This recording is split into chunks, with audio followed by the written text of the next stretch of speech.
Hello there, people of the internet. How's everybody doing today?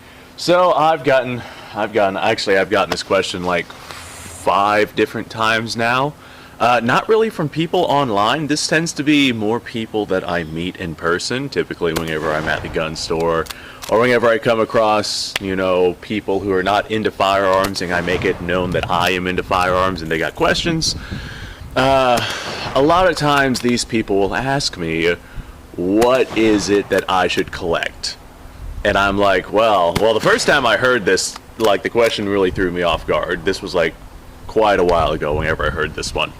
Like back whenever I was first starting my gun channel, people asked what I do for a hobby. I'm like, oh, I blow stuff up on YouTube. It's a really good time. I got a bunch of guns that I use. And they're like, oh, okay. So you're a gun collector? And I'm like, yeah, I guess I am. And they're like, what should I collect? Well, the answer to this question is not really something that I have a legitimate answer to. My recommendation for the things that you should collect are things that you yourself find interesting. There are so many people in this world that have just absolutely zero process whenever it comes to trying to figure out the things that they should do and the things that they should not do. They're so used to having people tell them what to do, which is just kind of the society that has developed, and we can thank the previous generations with their severe control issues for that one. But people are just so used to being told absolutely everything on what to do, including the things that you should and should not like. We can thank a lot of mass media for that one.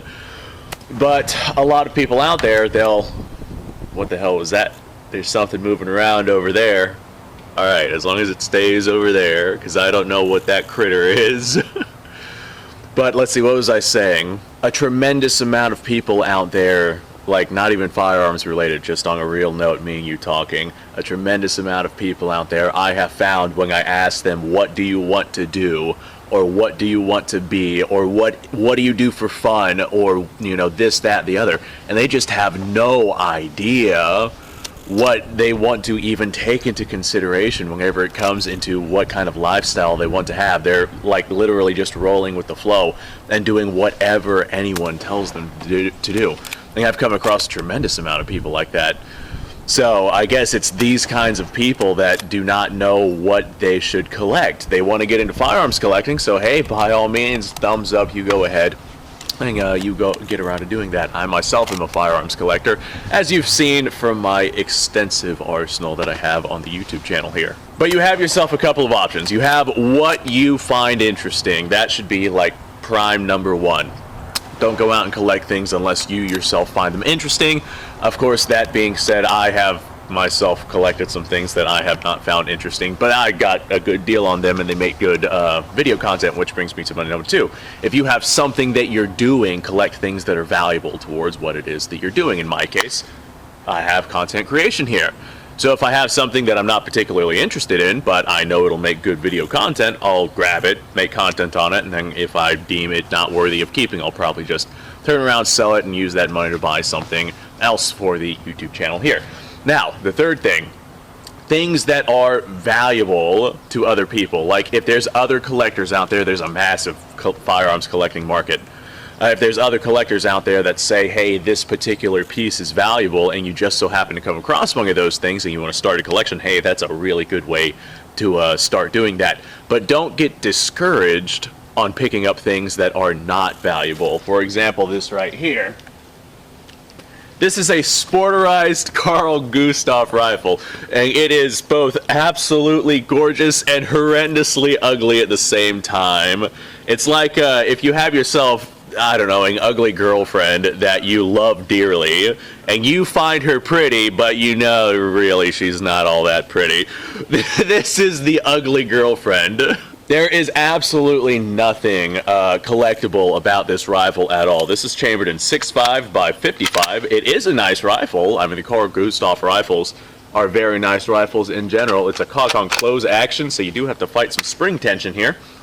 And I do not like the customization that they've done to the bolt handle here, because that really digs into your hand while you're trying to close that bolt. That's just not really that great of a setup right there.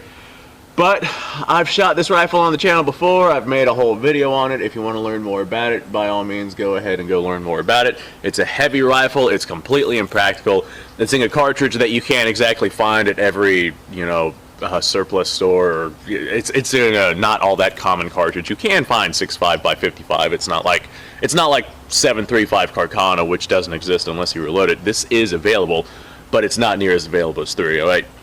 And with it being so heavy and bulky and clunky, it's not really suitable for a hunting rifle with the types of hunting that I do, because I'll literally walk like 15-20 miles, you know, in a hunting trip whenever I'm trudging through swamplands in the forests of Florida. As you can see, that is literally, like this right here, is literally what we walk through on a daily basis whenever we go on our hunting trips. And something like this would definitely not make that good of an option. So it's not practical, it's not collectible, but hey, I find it cool, and that's why I picked it up. I don't like the stock on this thing, but I also really like the stock on this thing. It's such a weird contradiction that I have to deal with whenever I play around with this rifle. I like the 6.5 by 55, but at the same time, I don't like the 6.5 by 55 because of its availability and my lack of ability to find it. Typically, I'll just reload it, with the exception of special ordering, so, well, not special ordering, but going out of my way to find some ammunition for if I do decide to use this for hunting. That's probably what I'll do, find myself some factory soft points versus trying to load my own, because I just don't have that much experience with this cartridge. Or if you don't want to get yourself, like in this particular case, this would be a surplus item, although it has been severely customized, it is still a surplus item. And whenever this right here would not, or if this right here was not customized, it would definitely be a collectible piece. So if you want to find one of these that has not been absolutely horrendously torn apart by Bubba, then you definitely have that option. But it's not just surplus items that are collectible. If you want to find yourself a reproduction of an old school firearm, then by all means you can go ahead and collect those as well. I have a lot of reproduction items because the original items are just not something that I can get within my budget. Hey, if you want to help out with that budget, Patreon and Utreon, links in the description. But this right here is a Rossi R92. This right here is a 44 Magnum. Very nice little rifle. I've also shown this off on the channel if you want to go check out those videos. But it's literally just a Winchester 1892 reproduction. All it is two locking lugs right here that lock into the back of the bolt right here. And it's a lever action system. Same kind of toggle lock that the original Winchester styles used. In 1886, like, they swapped it up with adding in a locking system so they can use much heavier, much more powerful cartridges. 94, they updated the locking system a little bit. I'm not going to go into the history of these rifles. I've done that several times. Go check out those videos if you want to learn more. But these right here are historically significant rifles. And if you want to get yourself an original and you have the money to do so, by all means go ahead and do that. But getting yourself a reproduction gives you the ability to have a rifle that is not something that you have to worry about tearing apart. Like, for example, I do not feel bad about taking this hunting, which I will be doing. 44 Magnum is more than effective at the ranges I'll be using it at, and it should do a pretty good job at punching through the various brush that we have here in the state of Florida. My longest shot's probably going to be like 50 yards, if that. So 44 Magnum will be absolutely adequate for that. But if you get yourself a reproduction, you don't have to worry about, you know, getting it scratched up or tearing it apart or something like that, versus getting yourself like an original Winchester 94. Or in this particular case, it would be a Winchester 92. If you got yourself an original one of those, you don't want to tear that thing up. They don't make those anymore, and that rifle is over 100-something years old, and it has significant collector value. And you don't want to diminish the condition more than it probably has already deteriorated. Those rifles have seen hard lives for sure, but you don't want to continue to put it through that hard life, versus something like a reproduction, which you can absolutely go out and get the experience of rocking that old school design without the worry of tearing up an original rifle. So by all means, whatever it is that you feel like collecting, there's a lot of leeway in terms of what it is that you want to collect. If you want the firearm to serve for a practical purpose, but you want to experience that firearm's or that firearm, a reproduction would definitely be a good way to go. Or if you want a firearm that is surplus that you don't have to worry about tearing up, getting yourself some sporterized rifles would be a good way to go as well. I have a bunch of sporterized military surplus firearms that I might restore at one point or another. This one, the barrel's been cut. I mean, there's literally nothing on this rifle that I could use for restoration. The bolt's been completely defaced. The receiver's got all sorts of cuts and whatnot inside of it. There's nothing on this rifle that I could use, albeit the fire assembly, or the fire control assembly, and the magazine and whatnot. I could probably use those. But, I mean, come on. then this rifle would be without a magazine and trigger and whatnot. You know, just for fun, I think it'd be hilarious to throw like an original stock back onto this thing if I can, with this severely mangled bolt handle. But throwing original stock back on this thing and have like the stock protrude out like way farther than the end of the barrel. You wouldn't want to shoot it because it would destroy the end of the stock, but that would be a funny looking rifle. Now, if you want to get yourself some firearms specifically for their collectible purposes, and you don't want to necessarily use them for practicality purposes, then by all means you go ahead and you collect yourself some old school rifles that are highly sought after, highly collectible. This right here, not exactly a highly sought after rifle, but this right here is absolutely a collectible with a lot of historical provenance behind it. This is a Trapdoor Springfield 1873 model. And this right here is an original 1882 produced with the stamp still inside the stock. I show this to people and they're pretty all right by it. But there's a lot of history behind these rifles, and if you find yourself one in good shape, like this one right here is in, it's actually in pretty damn decent shape, especially since I fixed the sights right there. This is a very nice little rifle. Oh, that's nice. That's one of my favorite things in the world. But there's no rust, no pitting. The rifling in this barrel is fantastic. This is an original rifle from 1882. This right here is absolutely a historical collector's piece. Like anyone who wants a old school rifle collection like what I have, this right here would make a fantastic addition to that collection. And if you find yourself with the capacity and the monetary capability to pick yourself up something like this, I definitely recommend it. But if you want to collect old school collectible rifles like this one right here, and that is what you want to go after, then hey, by all means, that right there is absolutely a niche that you can go for. Now, you don't have to specifically collect one particular thing, as you've seen from my production so far, like in this video. I have my historically significant firearms that are really cool and definitely collectible, and then I have my practical firearms because they're reproductions of old school firearms that I could still collect. I mean, I've got several new production lever actions, and then I've got my sporterized military surplus rifles that I have because they're cool, not necessarily because they're collectible. This one right here, definitely collectible. That Carl Gustav 6.5 that you guys saw earlier, probably not so much. And this is an example of a firearm that I got literally just because having it on the channel would be a very good opportunity.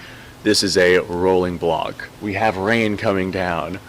Oh God, my camera is not waterproof. But this right here is a rolling block. Very simple action, cock your hammer back, breech opens up. This particular one is made in, there's a date on it, 1883. So this originally would have been a very good collector's piece. But this one right here has been converted to a 28 gauge shotgun, so it would be more of a practical piece than a collector's piece because it's not in its original configuration. But that being said, I still got it because having it for the channel here would have been a very sweet option. Alright, move us over here out of the rain, and I suppose this right here will be where I end the video because I basically said everything I want to say. If you want to get yourself new production firearms, like the most practical stuff, like cutting edge technology too, then by all means you can collect that as well. But typically people that do that, they want them for practical purposes, and they're less of a collection, more of a stockpile for just in case purposes. And if that is what you want, then by all means, you go ahead and you do that. Anyway folks, thanks for watching. I appreciate your time. Like the video, subscribe, share, XYZ, all the goodies. Links in the description down below. Go ahead and go check that out. Hopefully I will have put the video up on this rolling block before this video right here goes up. If I have not, it's coming soon. So thanks for watching, folks. You guys go off, have yourself a fantastic day.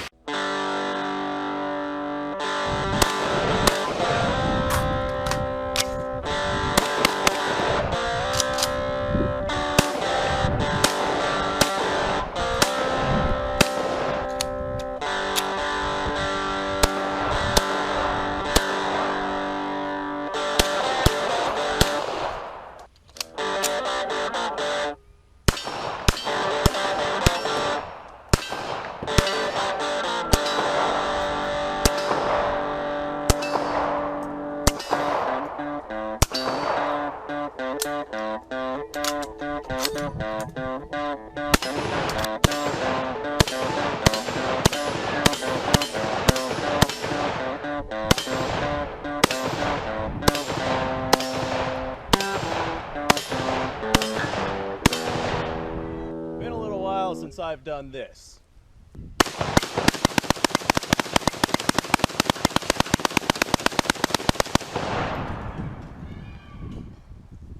Bonnie and Clyde be damned.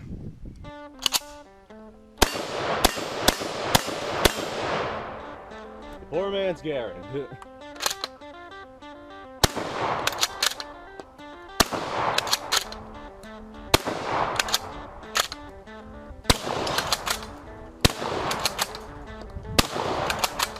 It's a shame that bolt-action shotguns aren't more mainstream.